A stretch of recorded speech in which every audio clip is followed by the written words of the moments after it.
আসসালামু আলাইকুম ওয়া রাহমাতুল্লাহি ওয়া বারাকাতুহু। নাহমাদুহু ওয়া নুসাল্লি আলা রাসূলিহিল কারীম, আম্মা বা'দ। ফাআউযু বিল্লাহি মিনাশ শাইতানির রাজীম। বিসমিল্লাহির রাহমানির রাহিম। ওয়া লাকাদ ইয়াসসারনাল কুরআনা লিয-যিকরি ফাহাল মিন মুদ্দাকির। ইনশাআল্লাহ আমরা আমাদের এই চ্যানেলে ধারাবাহিক শব্দে শব্দে কোরআনুল কারীমের অর্থ দিব ইনশাআল্লাহ। যারা কোরআনুল কারীমের অর্থ পারেন না তাদের জন্য সুবর্ণ সুযোগ হলো আমাদের এই চ্যানেল থেকে ভিডিওগুলো দেখে পুরো কোরআনুল কারীমের অর্থ জানতে পারবেন। পুরো কোরআনুল কারীমের শব্দে শব্দে অর্থ জানতে পারবেন। প্রতিটি শব্দের আলাদা করে অর্থ দেওয়া হবে এবং একত্রে অর্থ দেওয়া হবে। এই জন্য যারা কোরআনুল কারীমের অর্থ বা শব্দের অর্থ জানতে আগ্রহী তাদের জন্য অনেক সহজ হবে আমাদের ভিডিওগুলো দেখে দেখে কোরআনুল কারীমের অর্থ শিখা। যেমন দেখুন এখানে আউযু বিল্লাহি মিনাশ শাইতানির রাজীম এর মাঝে আমরা বোঝানোর জন্য শব্দগুলোকে 5 ভাগ করেছি। এখানে যদিও অনেকগুলো শব্দ নয়, বাক্য, তারপরে আমরা এখানে শিখার সুবিধার্থে সবগুলোকে শব্দ বলবো, আপনারা বুঝে নেবেন। যেমন দেখুন এখানে আউযু একটি শব্দ, বিল্লাহ একটি শব্দ, মিন একটি শব্দ, আশ-শাইতান একটি শব্দ, আর রাজিম একটি শব্দ। আমরা এই পার্থক্যগুলা করতেছি অর্থের সুবিধার্থে। আউযু এর অর্থ হলো আমি আশ্রয় গ্রহণ করছি। বিল্লাহ এর অর্থ হলো আল্লাহর কাছে। এখানে শব্দ আল্লাহ এর সাথে বা যুক্ত হয়েছে, এই জন্য এর অর্থ হয়েছে আল্লাহর কাছে। আমরা যখন কোনো শব্দের শেষে র দেখব তখন বুঝে নিব যে ওই শব্দটি তার পূর্বের শব্দের সাথে সম্পর্ক রয়েছে, এই জন্য শব্দের শেষে র আসছে। যেমন বিল্লাহ অর্থ আল্লাহর কাছে, মিন অর্থ থেকে। এখান থেকে আমরা যদি মিনের অর্থ শিখে নেই তাহলে আরবি ভাষায় বা কোরআনুল কারীম এবং হাদিসে যত জায়গায় মিন আসবে তার অর্থ আমরা অনায়াসে ধরতে পারবো, চিনতে পারবো, জানতে পারবো। এই জন্য এখান থেকে ভালোভাবে শেখার চেষ্টা করবেন। মিন অর্থ থেকে, আর শাইতান অর্থ শয়তান, অর্থাৎ আমরা যাকে ইবলিস শয়তান হিসেবে জানি তাকে বোঝানো হয়েছে এবং তার সাথে তার সহযোগী যারা থাকবে তাদেরকেও বোঝানো হয়েছে। আর রাজিম শব্দের অর্থ হলো বিতাড়িত। বিতাড়িত মানে শয়তান আল্লাহ তাআলার রহমত, বরকত, আল্লাহ তাআলার ক্ষমা থেকে বঞ্চিত, বিতাড়িত, জান্নাত থেকে বিতাড়িত। সে কখনো আল্লাহ তাআলার দয়া, রহমত, ক্ষমা, জান্নাত লাভ করতে পারবে না। এই জন্য তার সাথে তার একটি খারাপ গুণ, বৈশিষ্ট্য তার সাথে, তার নামের সাথে যুক্ত হয়ে গেছে, সেটি হলো রজিম। রজিম অর্থ বিতাড়িত, অর্থাৎ শয়তান সে স্থায়ীভাবে আল্লাহ তাআলার রহমত, আল্লাহ তাআলার ক্ষমা, দয়া, জান্নাত থেকে বিতাড়িত। সে কখনো এগুলা অর্জন করতে পারবে না। শয়তান এই শব্দটির একটি গুণবাচক শব্দ হলো, মন্দ গুণবাচক শব্দ হলো রজিম। তো এইভাবে আরবি ভাষায় একটি শব্দের সাথে তার গুণবাচক কিছু শব্দ তার সাথে যুক্ত হবে, সেগুলোর অর্থ আগে তুলতে হবে। ভালো হোক অথবা খারাপ হোক, ওই গুণগুলোর, ওই গুণবাচক শব্দগুলোর অর্থ বাংলায় আগে তুলতে হবে, তারপরে মূল শব্দের অর্থ তুলতে হবে। যেমন দেখুন এখানে শাইতানির রাজিম অর্থ এভাবে তুলতে হবে বিতাড়িত শয়তান, বা আমরা বাংলা যেভাবে বলি ভালো মানুষ, খারাপ মানুষ, ভালো কলম। এভাবে আমরা গুণবাচক যে শব্দটি থাকবো সেটি ভালো গুণ হোক অথবা মন্দ গুণ হোক, তার অর্থটা আগে তোলা হবে, তারপরে মূল শব্দের অর্থ তোলা হবে। তো এইভাবে আমরা তুলব বিতাড়িত শয়তান। এখানে পুরো বাক্যটির মাঝে মূল একটি শব্দ আছে, সেটি হলো আউযু। এই শব্দটিকে ফেল বা ক্রিয়া বলা হয়। এর অর্থ পরে তোলা হবে, তার সাথে তার সম্পৃক্ত যে শব্দগুলো আসবে সেগুলোর অর্থ আগে তোলা হবে, তারপরে মূল শব্দের অর্থ তোলা হবে। তাহলে এই বাক্যের অর্থ আমরা এইভাবে তুলব, বিতাড়িত শয়তান থেকে আল্লাহর কাছে আশ্রয় গ্রহণ করছি। তো আমরা এখানে আলাদা আলাদাভাবে শব্দের অর্থ জানলাম, একত্রে অর্থ আমরা এইভাবে শিখব, বিতাড়িত শয়তান থেকে আল্লাহর কাছে আশ্রয় গ্রহণ করছি। বিতাড়িত শয়তান থেকে আল্লাহর কাছে আশ্রয় গ্রহণ করছি। বিসমিল্লাহির রহমানির রহিম, এখানেও অনুরূপ চারটি শব্দ, বিসমি একটি শব্দ, আল্লাহি একটি শব্দ, আর রহমানি একটি শব্দ, আর রহিম একটি শব্দ। এখানে ইসমু শব্দের সাথে যুক্ত হয়েছে বা। ইসমু শব্দের অর্থ নাম, আর বা যুক্ত হওয়ার কারণে তার অর্থ দাঁড়াবে নামে, অর্থাৎ বিসমি মানি নামে। আল্লাহ এই শব্দের অর্থ আমরা সকলে জানি। তো এখানে শব্দের শেষে র আসছে, শব্দ আল্লাহটি পূর্বে শব্দের সাথে সম্পৃক্ত হওয়ার কারণে তার শেষে র আসছে। কোনো শব্দের শেষে এভাবে র আসলে আমরা বুঝে নিব এই শব্দটি তার আগের শব্দের সাথে সম্পৃক্ত রয়েছে, এই জন্য র আসছে। আল্লাহর। আর রহমান অর্থ পরম করুণাময়, আর রহিম অর্থ অসীম দয়ালু।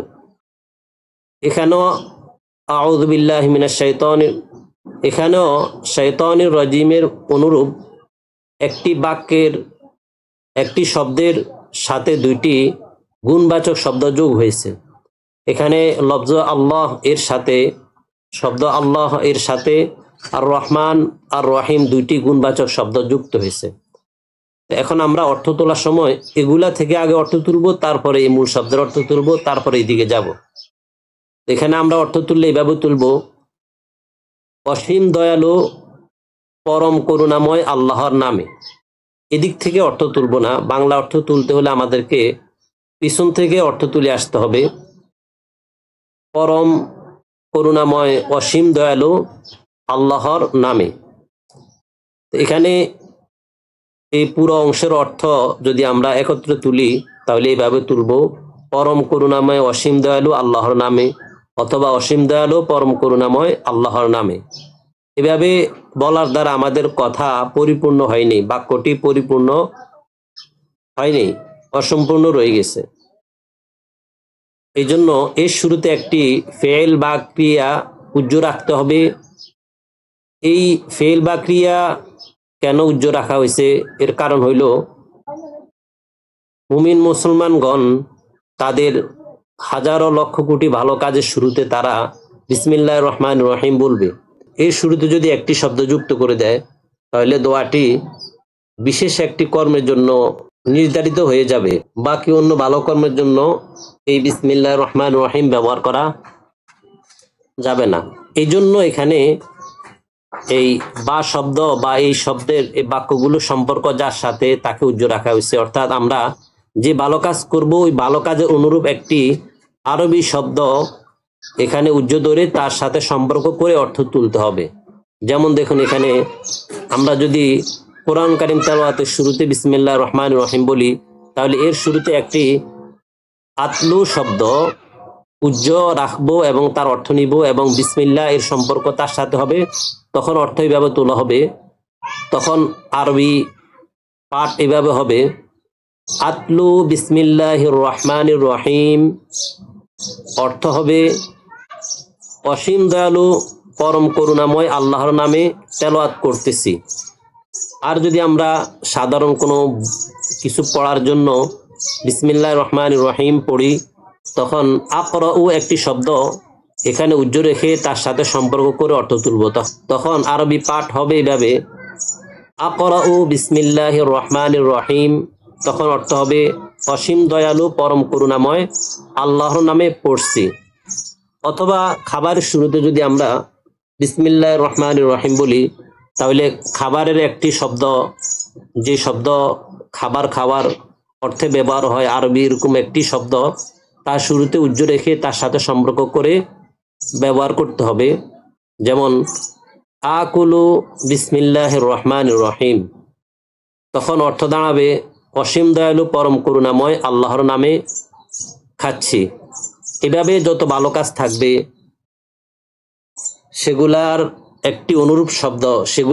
একটি শব্দ পূজ্য থাকবে, তার সাথে সম্পর্ক হয়ে বিসমিল্লাহির রহমানির রহিম এর অর্থ তোলা হবে। আমরা প্রথমে শুরু করব সূরা নাস থেকে, এভাবে, তারপরে সূরা ফালাক, তারপরে সূরা ইখলাস, এভাবে আমরা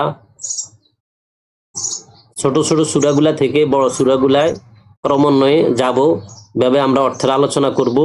সূরাতুন নাস মাক্কিয়া, সূরা নাসটি মক্কা অবতীর্ণ। সূরাতুন নাস, নাস অর্থ মানুষ, তবে এখানে আমরা নাম হিসাবে ধরব সূরা নাস। মাক্কিয়া অর্থাৎ সূরাটি মক্কায় অবতীর্ণ হয়। সূরা নাস এর প্রথম আয়াত, কুল আউযু বিরাব্বিন নাস। এখানে আমরা এই আয়াতে আমরা 4টি শব্দ পাই। কুল একটি শব্দ, আউযু একটি শব্দ, বিরব্বি একটি শব্দ, আন্নাসি একটি শব্দ। এখানে আমরা আলাদা আলাদা অর্থ শিখব। কুল অর্থ আপনি বলুন, আউযু অর্থ আমি আশ্রয় গ্রহণ করছি, বিরব্বি অর্থ রবের, আন্নাস অর্থ মানুষের। তো এইভাবে আমরা আলাদা আলাদাভাবে অর্থ জানলাম, একত্র অর্থ আমরা এইভাবে তুলব। আপনি বলুন, মানুষের রবের নিকট আমি আশ্রয় গ্রহণ করছি। আপনি বলুন, মানুষের রবের নিকট আমি আশ্রয় গ্রহণ করছি। এভাবে আমরা পুরো আয়াতের একত্রে অর্থ তুলব। সূরাতুন নাস দ্বিতীয় আয়াত, মালিকিন নাস।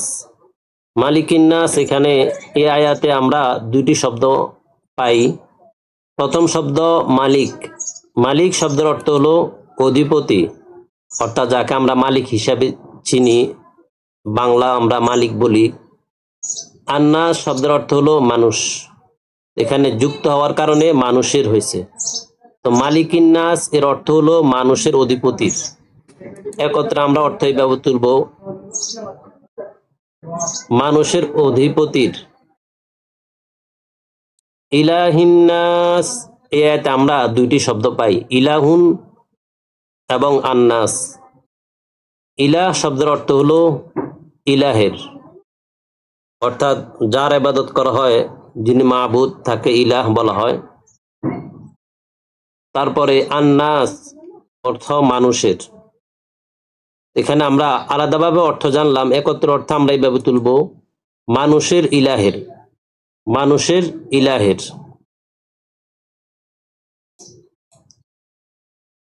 মিন শাররিল ওয়াসওয়াসিল খান্নাস, এই আয়াতের মাঝে আমরা 4টি শব্দ পাই। মিন একটি শব্দ, শাররি একটি শব্দ, আল ওয়াসওয়াস একটি শব্দ, আল খান্নাস একটি শব্দ।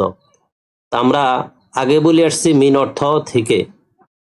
শাররি অর্থ অনিষ্ট, শাররি অর্থ অনিষ্ট, এই শব্দটা আমরা এখানে অর্থ জানলে, এই শব্দের অর্থ আমরা এখানে জানলে আরো যতবার কোরআন কারিমে আসবে সব জায়গার অর্থই আমাদের শিখা হয়ে যাবে। এই জন্য এখান থেকে ভালোভাবে শেখার চেষ্টা করবেন ইনশাআল্লাহ। আল ওয়াসওয়াস, আল ওয়াসওয়াস শব্দের অর্থ হলো কুমন্ত্রণার।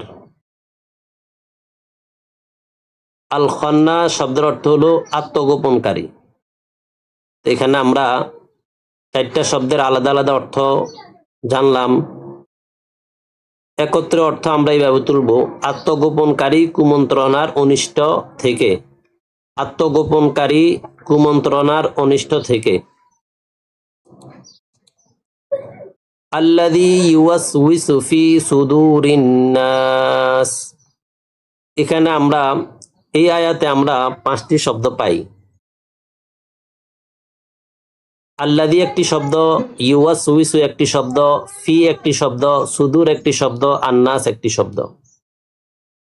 তো আমরা 5টি শব্দের আলাদা অর্থ জানবো।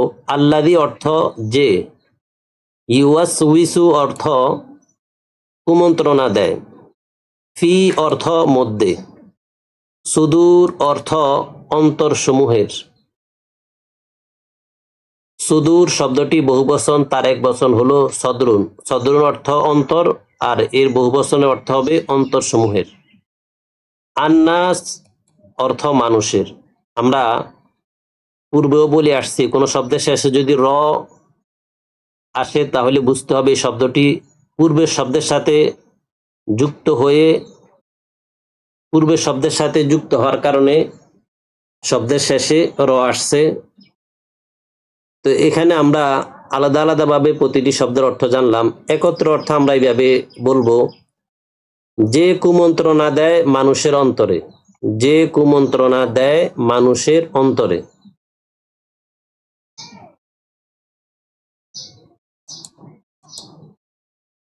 মিনাল জিন্নাতি ওয়ান নাস, মিন শব্দের অর্থ থেকে বা মধ্য থেকে। আল জিন্নাহ অর্থ জিন জাতি, ওয়াও অর্থ এবং, ওয়ান নাস অর্থ মানুষের।